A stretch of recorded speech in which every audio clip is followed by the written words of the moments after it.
Mes bien-aimés, le Christ est ressuscité.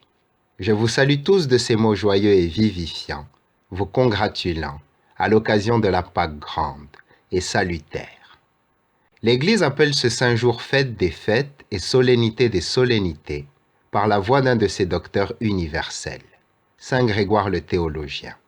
Ces expressions contiennent un sens spirituel profond, car comme il nous l'enseigne, Pâques surpasse toutes les solennités, non seulement humaines et terrestres, mais même celles du Christ et celles célébrées pour le Christ, d'aussi loin que le soleil surpasse les étoiles. La glorieuse résurrection du Seigneur Jésus, cet événement central dans l'histoire du salut du genre humain, constitue le sens même, l'essence profonde de notre foi, le cœur et la force du message chrétien au monde. En ces jours, notre prédication tout entière est contenue en 3 mots. Christ est ressuscité. Comme le disait saint Philarète, métropolite de Moscou, lorsque j'ai dit ceci, que puis-je dire de plus? Tout est dit. L'histoire de l'humanité après la chute d'Adam est l'histoire de la lutte constante du bien contre le mal. En désobéissant au Créateur, les hommes ont introduit le péché dans leur vie et dans le monde, et avec lui, les souffrances, la maladie, la corruption et la mort. Mais le péché a avant tout séparé les hommes de Dieu, qui n'avaient pas créé le mal et auquel toute iniquité est étrangère. Aucun juste n'a pu revenir sur cette tragique séparation, franchir cet immense gouffre spirituel, car il est impossible aux seules forces humaines d'y parvenir. C'est pourquoi, comme le dit saint Grégoire le théologien, nous avons eu besoin de Dieu incarné et mis à mort pour nous faire revenir à la vie.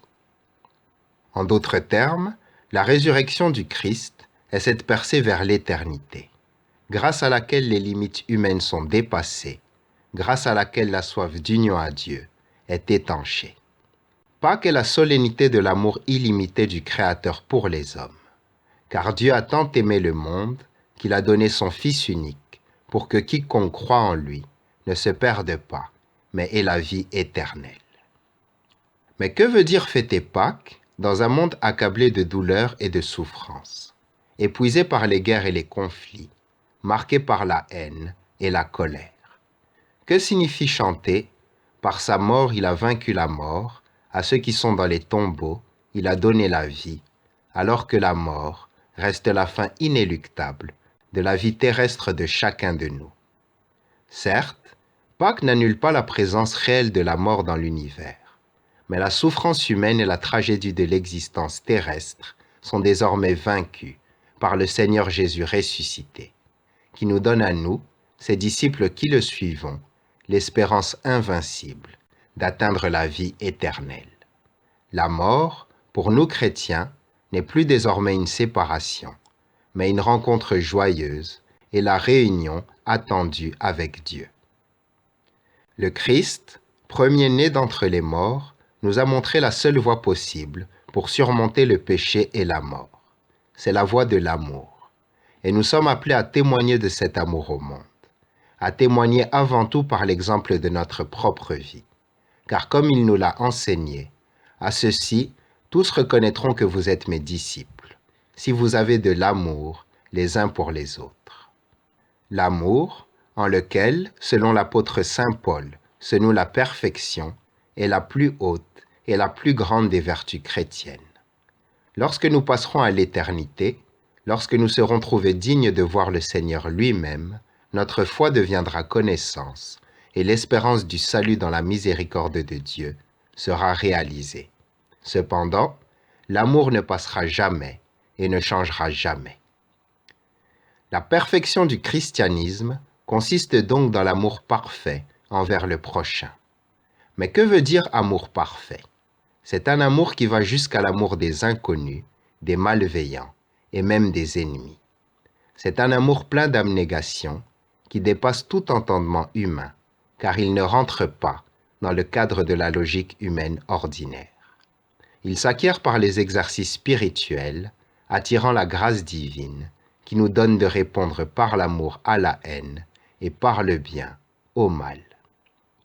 C'est cet amour que nous a manifesté le Christ, lui qui a supporté d'horribles humiliations, les souffrances de la croix et une mort atroce pour notre salut. L'enfer a été détruit jusqu'à ses fondations par cet amour vainqueur, emplissant tout. Et les portes du paradis ont enfin été ouvertes à l'humanité.